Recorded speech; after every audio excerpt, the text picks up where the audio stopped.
Welcome to the Author Blurb podcast. I'm your host, Eric Maynard.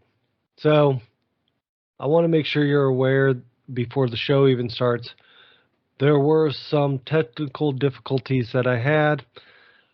I'm not completely sure what happened, but the volume got lost. This is the first and one of the few rare times that I've cut out a big chunk of the show. The only reason that I'm mentioning this is because you might either hear or see a skip or something that doesn't make sense. The reason that everything got cut out was, like I said, the sound during the communication got lost. So I do apologize.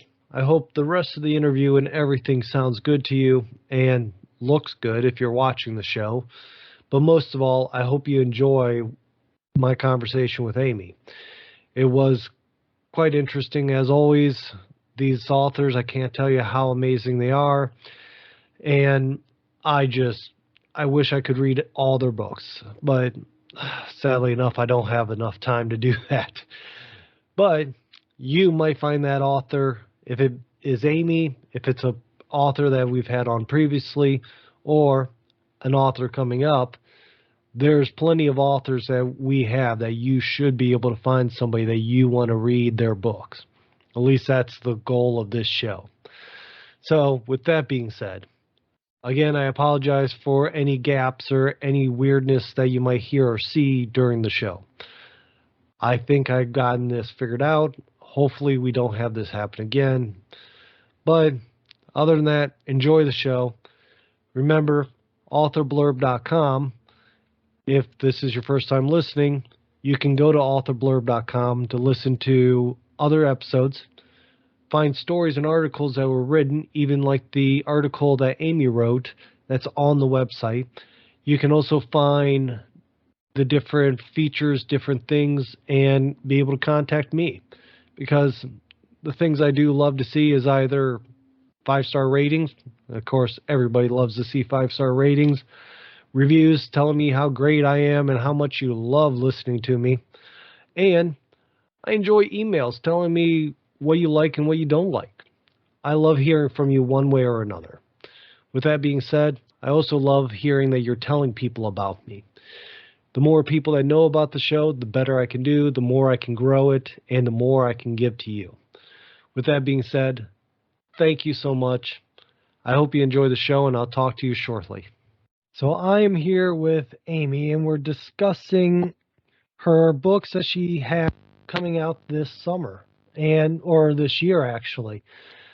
Amy, instead of me going through and discussing all the different books you have coming out, because we were discussing a little bit before we started, can you tell everybody a bit about you and a bit about your book so that they get a good understanding of who you are and what books you have out? Sure. First, let me thank you for having me on. I'm really delighted to be here and doing this with you, and I appreciate that you take the time to speak with authors about their work. It's much appreciated.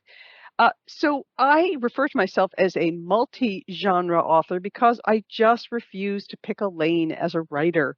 So I have so much fun deciding on the story that I want to write, and then I just decide on the best way to tell that story.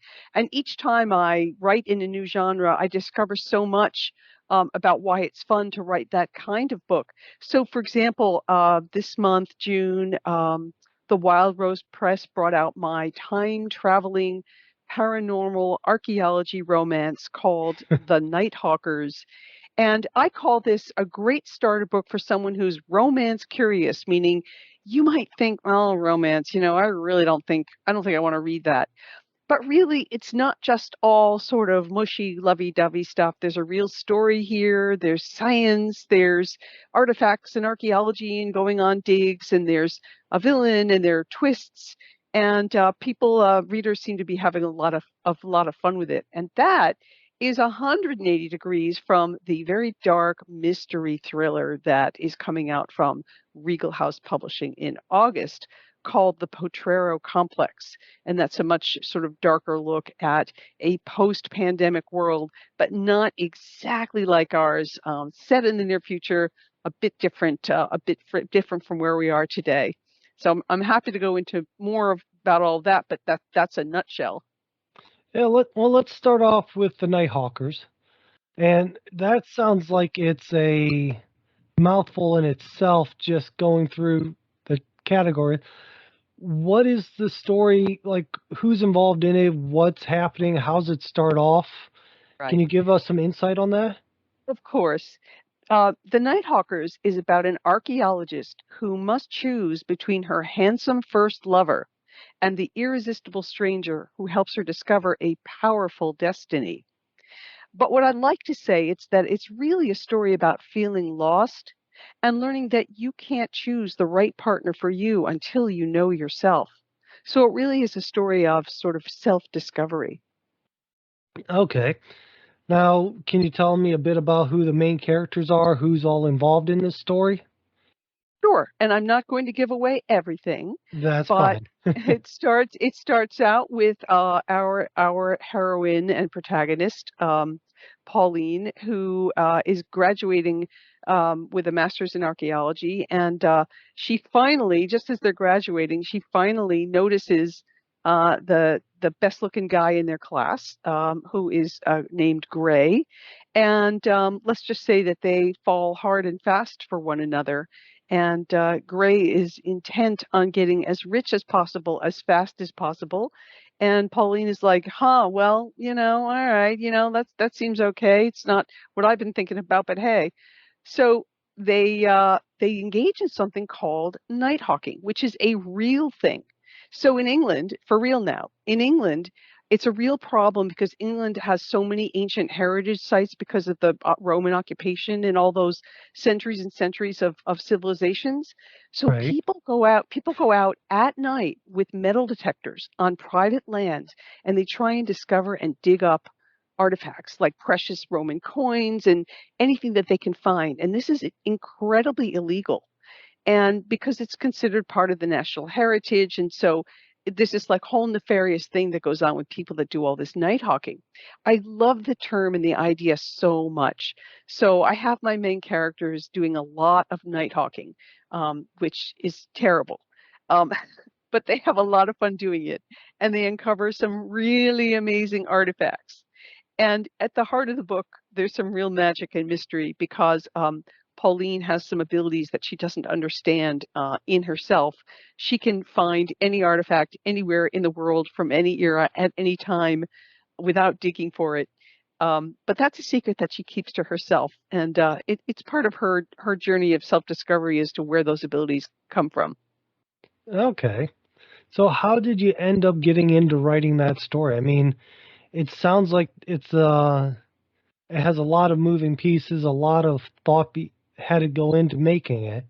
What got you started in choosing that story in itself? Well, a couple of different things. I had written a book before that that had some archaeology as a minor plot. It wasn't the subject of the whole book. And I've always been fascinated by that. I have a master's in anthropology, which is not the same as archaeology, but I just love sort of ancient things.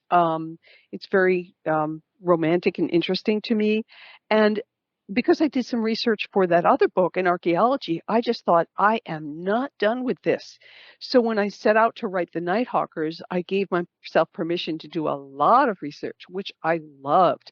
I have a background as a journalist anyway, so I love the research and the digging, and I love bringing factual stuff into my fiction.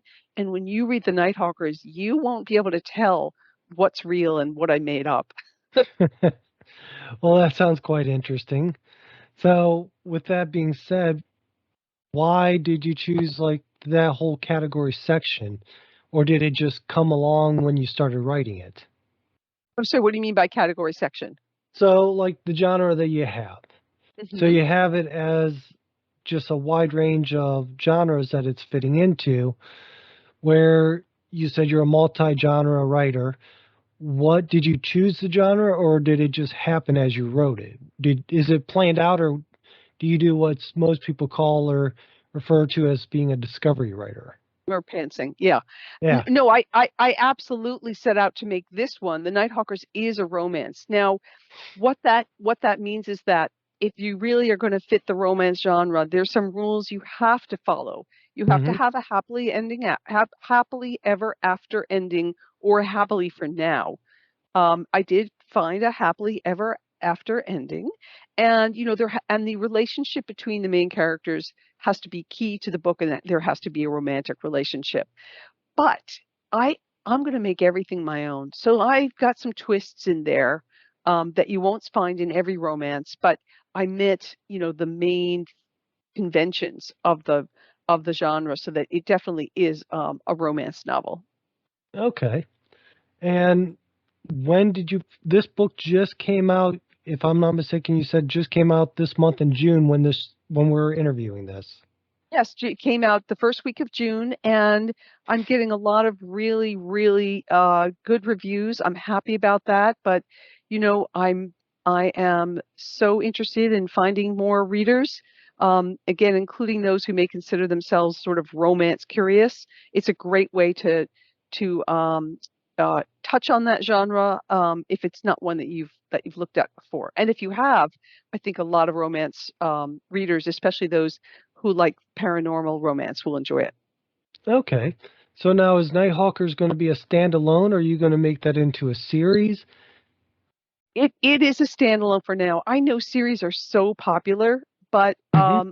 my brain is just always on to the next thing. And so for at least for now, it's not a planned series. All right, makes sense. So let's move on to your next book that's coming out in August, I think we discussed. Can you tell me a bit about that one? Sure. So this is called the Potrero Complex. And a potrero is like a paddock or a pasture or a natural enclosure. And it's really it's not literal. It's kind of a metaphor for the story about life sometimes feeling like it's closing in. So this one, now that we're talking about genre, it is a mystery. It's a mystery thriller. There, on page one that there's a mystery that the main character, Rags Goldner, a journalist, has to solve. So what this is about is it's really about a traumatized journalist who's trying to start fresh, only to get caught up in finding out why teenagers are disappearing from the small town that she has just moved to. And in this book, I do take you through the mystery, and you do learn what the mystery at the end. I mean, what it's about. But along the way, honestly, this book asks a lot of questions about who wins and who loses when society sometimes decides that feeling safe might be more important than protecting people's rights. So I don't want to say that it's out and out political, but it does ask a lot of questions that kind of have a social nature to them. Okay. And so, with that being said, what got you started? Because everyone likes to know where the stories stem from. What made you decide to write this book and use these themes in your book? I started writing this really early in the pandemic. I've looked up my notes, and I think my notes started in March of 2020, which is of course when COVID started. And I think what I tried to do is I didn't want to write a book, quote unquote, about COVID or about what we're living through, but I wanted to look to the near future, like 5 to 10 years down the road, and imagine the way some things might be different. And I'm really surprised that when I look at what I put in the book, I actually anticipated problems in the job market, problems with shortages, and kind of things of that nature, and even some of the civil and political unrest that we've seen. I put some of that in the book before any of this was really happening. And don't want to say that I'm some amazing fortune teller. I think I was just imagining what could happen, and some of those things are happening. Right. So it's not that I'm a futurist or a fortune teller. It's that I just thought about some things that might happen or might come true, or what could happen in a world that's been devastated by a pandemic, and those are some of the things that occurred to me. I also set the Potrero Complex mostly in a small town, because I think in a small town you can have a lot of things going on at once on a scale that you can manage. Like in a really, really big sprawling city, you can't sort of touch and see and feel everything that's happening. And in a small town, I could make it very concentrated because almost everybody knows everybody. And Mm-hmm. so a lot of the story really unfolds in this town where people have known each other for a long time. I think I made a choice like that. Makes sense. And from coming from a small town, I can tell you it's one of those things that literally, if anything happens, everyone's involved, everyone knows. So that makes perfect sense to me. So, where is this set at? What small town is it? A real one? Did you make one up? Right. So I live and work in Baltimore, Maryland, and Baltimore is in every one of my books in one form or another. Just to backtrack for a moment, in the Nighthawkers, the real Baltimore is in the story, but then there's also this like shimmery, otherworldly representation of Baltimore that's part of a different world where Pauline, the protagonist, travels to. So it kind of plays both a real role and a magical role. In the Potrero Complex, the characters were living and working in Baltimore because I know it so well. I made Hmm. up a few details, like I invented a Trader Joe's where one doesn't exist because I want it to be there for real. So I pretended that it was. but Okay. but they leave the city because there's a lot of really bad stuff going down as the city and as the world is coming out of a pandemic worse than ours, and they think they can start fresh and be less traumatized in a small town. So they stay in Maryland, but they go to this small town in sort of the north west corner of the state. And so I made the town up completely. But it's true that the western side of Maryland and the northwestern side of Maryland is fairly rural with a lot of small towns. Oh yeah, I've been to that area of Maryland, and I know Maryland fairly well. So I'm down here in Virginia myself, and I used to Right. work in Baltimore when I first moved to the DMV. So, and for anyone that doesn't know, DMV is the District of Delaware, Columbia, right. Maryland, And and Virginia. Yeah. Virginia. Right. I was thinking of Delaware, Maryland, Virginia, but it's DC, Maryland, Virginia, right? The DMV. Right. So it's I've been in this area, I want to say, for a little over 10 years now. Hmm. So I've gotten quite familiar with it. But with that, I know that outside of the main areas wrapping around DC and Baltimore, outside of those areas, everything is very rural, very quiet, small town kind of feels. And a lot of them is very nice looking. So, did you take any elements of those small towns, or did you just come up with what you felt would be right for them? That's an interesting question because while I've never lived in a small town, I've spent a lot of time in Vermont, and Vermont, with a couple of exceptions, Vermont is made up of small towns. Hmm. So I've gotten a lot of feel for small towns from all the time that I've spent over decades in Vermont. And I took elements of what that feels like and married it to some of the areas of Western and more rural Maryland where I've actually been. And at one point, it's important. One of the main characters spends some time in the woods, where this is where archaeology comes back in, where he is digging illegally for artifacts. This is the subplot that got me to write the Nighthawkers. So I wrote the Potrero Complex first, Okay. and I actually was looking up like the right species of trees that grows specifically in that part of the state, because I really like to get those details right, because you never know, a reader could be reading that book and go, that kind of pine tree never grows there. It doesn't grow there. I don't believe a thing in this book. So if you can get those little things right, people will believe you on the bigger stuff. I hope. Understand. And it is, they always say the devil's in the details. Right? So, so with that, you wrote the Potrero Complex first, but the Nighthawkers came out first, correct? Correct. How'd that end up happening? Because they're with two different publishers. Hmm. They didn't go through an agent. They went with two different publishers, and one publisher just has a faster schedule than the other. It's that simple. Okay. I didn't know if there was a reasoning behind it or what might have you. So it's always interesting. So Do you have other books coming out? Because I believe we discussed you had a third book ready to come out, or is scheduled to come out after the Potrero Complex. That's true. In late September, a book called Dreams of Songtimes will come out. And, here I am skipping around genres again, because that really is an urban fantasy, more for a young adult audience, I would say mid to late teens, maybe early 20s. Mm-hmm. And that one is wild because it's about um, uh, a young girl who's, well, I call it an explosive fantasy of love, loss, and redemption, about a mermaid full of secrets, on the run, and ready to risk everything for a future she never saw coming. All right. So go into a little bit more of that. I mean, what what is the actual story starting off? Where is that taking place? What is it that's going to be driving people to go for that book?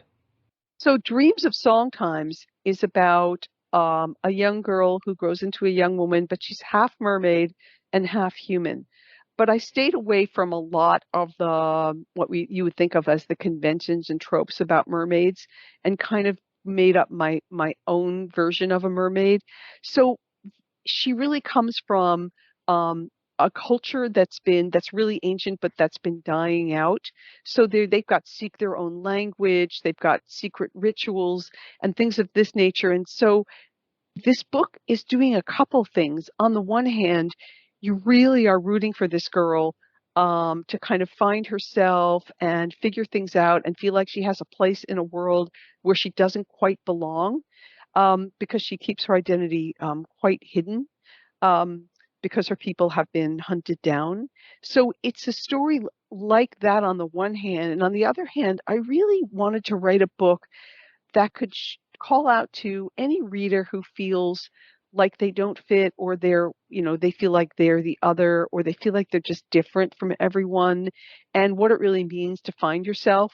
And when I talk about Dreams of Songtimes, I think you can hear there's some connections with the Nighthawkers, because in that book, Pauline is also really feeling lost and looking to find herself. So even though I do write in these different genres, I do write about some really similar things and similar themes. And I really want to help readers sort of connect with themselves and feel empowered, and feel like they can be who they are. And so in Dreams of Songtimes, Elle is gets into a lot of trouble, because her ancient culture, the mermaid side of her, is being hunted to the brink of extinction, and she has to find a way to create a life for herself, where she can be safe and thrive. And a whole lot else happens, and I don't want to give it all away. Understandable. So I imagine this is taking place along the ocean. So is there a specific area that it's taking place in, or do you just have as an ocean as a general, an ocean sit town or something like that as a generalist? As a matter of fact, she grows up in Baltimore. Big surprise. Um, uh, and she really learns to swim in a lake with her parents before things, shall we say, go south. And she ends up making a very important escape along a river in New England that takes her out to the Atlantic Ocean, where she swims a very, very, very, very long way. So water is a factor, but it's something that she kind of arrives at a bit later in her adventure, as an escape route. All right, so it's not a mermaid story that is based on the ocean to start with. It's they start off on land like humans, you and I, everybody else does. And then she discovers later on, or is this something she knows from the very beginning? Her parents are teaching her who she is and where she comes from a little bit in the beginning as a child. It's really like, how maybe when you're growing up and like you get these little bits and pieces of your grandparents and maybe traditions from other cultures, or from maybe came from another country, and you get bits and pieces of it. And sometimes as a kid, you don't care. And other times your family makes it a really big deal and it's really important. So she gets a little bit of both, both of that. But because something happens to her parents, that education, that part of her education is cut off prematurely. I understand. Now, did you use any other ancient cultures, anything from the past to make up their history and cultures of the mermaid society? You said they have a very mysterious culture to begin with. Do you explore any of that or no? It's a real combination, and that's a great question. I made up a lot, but again, I try to make it extremely believable for you. There's some recurring words from their ancient language, and you become familiar with those, and names are different. And there are some cultural habits and practices that I completely made up. However, I also did take a look at how real cultures throughout time, especially Europe in the Middle Ages, how they viewed the mermaid. And of course, the myths go way back to Roman and Greek times as well. I did look into a lot of that, and I brought little bits and pieces into it, but it's not rooted in that specifically or exclusively. I understand. So, what got you to start this book of all things then? Because this sounds like a much different, altogether area to be going down. Yes. Um, I wanted to challenge myself to write outside of what I thought of as my comfort zone. Um, I really wanted to write, I really wanted to try to create, to play with fantasy and magical realism.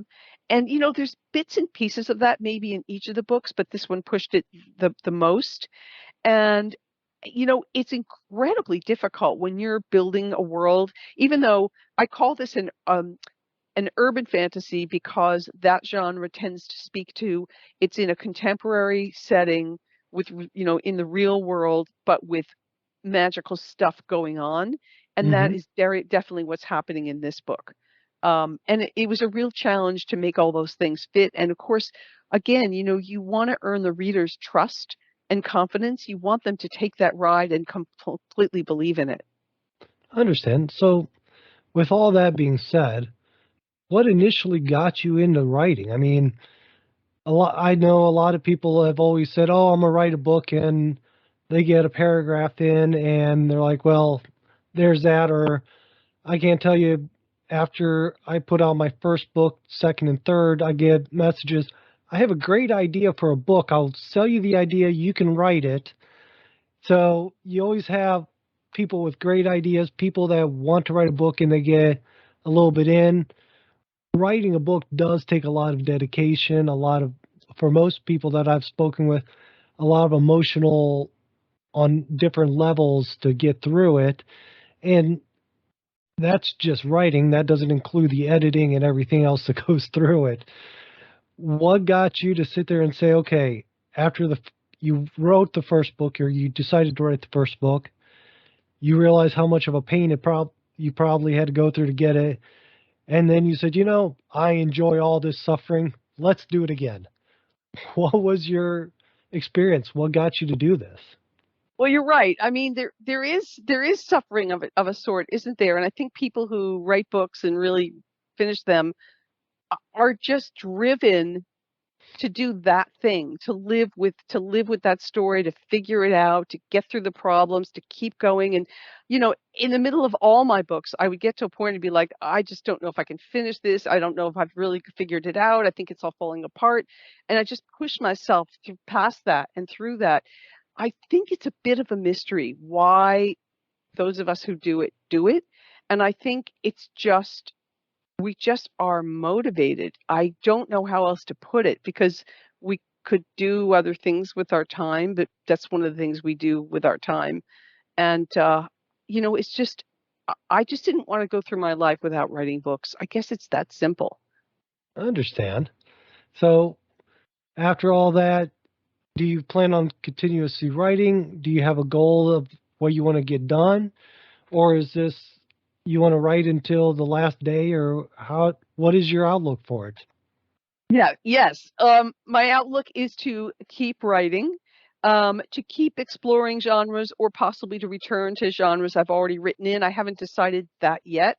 I'm working on something new that's so slow, I can't talk about it yet. It's more like literary fiction, meaning it's sort of more an exploration of characters, and it's atmospheric, although there's absolutely a story and a plot, but it's not like a clear genre. Like, it's definitely not a romance, it's not a mystery, it's not a horror, it's not all those other things. It's not sci-fi, it's not whatever else you want to think of. But yes, my goal is to just keep at it. And, writers face a tremendous amount of rejection and setbacks, and, people will always tell you what's wrong with your stuff. Yes, And, you just have to set that aside and keep going. It just has to matter to you enough that you want to just keep at it. I understand. So, what is it that drives you to actually write these then? I'm just built that way. I mean, I earned my living for a long, long, long time as a writer in the professional nonfiction world. I was a journalist, I was a speechwriter, I was a communications director. I've always worked with words. Heck, I Hmm. was an English major in college. I mean, it's the only thing I ever really loved and thought that I always tell people I'm only good at one thing, and it's really putting words on paper. I can't really do much else. Um, so it's just how I'm made. I can't think of another way to describe it. Well, it sounds like it's just a natural feature to you. With all that being said, It's a natural feature, right? and we all have our gifts, and we all have the things that we do naturally. Exactly. So the good thing is you figured out what yours is. So with that being said, what else? I mean, you have two books out. You have another one, or you have one book out. You have one book coming in at the end of this year in August, and one in September. Are the two that's written, are they in the midst or the, I don't know why I can't get out what I'm trying to say. The two books that are coming out at towards the end of the year, have those already been written, or do you still have work to do with them?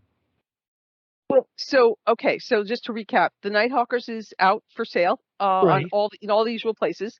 The Potrero Complex, it will be out in August. It's all done. It's on pre-sale now, available again in all the kind of the usual places. Uh-huh. And Dreams of Song Times is also done, and that one's just waiting for its September launch. So everything's totally done and dusted. And I love the covers on my books too, which is a fun thing. So did you get to pick out your covers, or did you let them do it? That publishers pick the covers on uh well, they ask for input, and Right. they really listen. And so for the Nighthawkers, they really asked for input, and I told them the kinds of things I liked and didn't like, and they just came back with a beautiful atmospheric cover that sort of sets the mood for the whole book. So that's terrific. Because it's time travel and mysterious, and that's all there on the cover. At least a Hmm. hint of that. And for the Potrero Complex, they took an element right out of the story, and the cover reflects what happens in the story. So it's really cool, and you don't may not know what to look at it, but once you read the book and then you look at the cover, you're like, oh, I get it. I like that. I like All right. Yeah, I always do enjoy the stories when you're reading it and you see the cover and you're like, now it makes sense. Now I yeah, see why the cover's this way. yeah. So, with that being said, I'm not going to take up too much of your time. I know that we've worked quite a bit on some technical difficulties as well. So, with that being said, I'm going to let you go because I have another meeting as well, and I imagine you have a busy schedule as today. So, can you tell people where they should be able to find you, where you prefer? Because I have all your information that you've given me on authorblurb.com, where people can go to your website, read a little bit about you on my site, and once the show and is there, they can find all the places to listen to the show or even watch it. Where do you like people to go find you? Well, I would love people to go check out my website at amywrites amywrites.live, just amywrites.live. And if you sign up for my newsletter, which is extremely easy to do, first of all, you won't get anything from me very often, I promise. But subscribers do have access to a free literary gift when they sign up there. So amywrites.live is the place to go to find out about all the books and how to get them and everything else. And then there is another thing, if I'm not mistaken, on your website you do also offer, is it book coaching or a coaching service as well on there? Yes, I'm a certified nonfiction book coach, and there is a little bit about that on my website. I have a completely separate website for that business, but you can learn a little bit about it if you're interested. And that's where I help authors who are writing nonfiction find their best path to publishing, and I help them find their way through structuring a book and creating a proposal to bring to the publishing marketplace. All right, perfect. So with that, I appreciate your time very much. And this is going to be the end of the conversation for everybody else listening or watching the episode. And then you and I are going to talk a little bit. I do appreciate you being on. If you can hold on for me for a second, I would just end the recording for everybody else. Thanks so much. Thank you.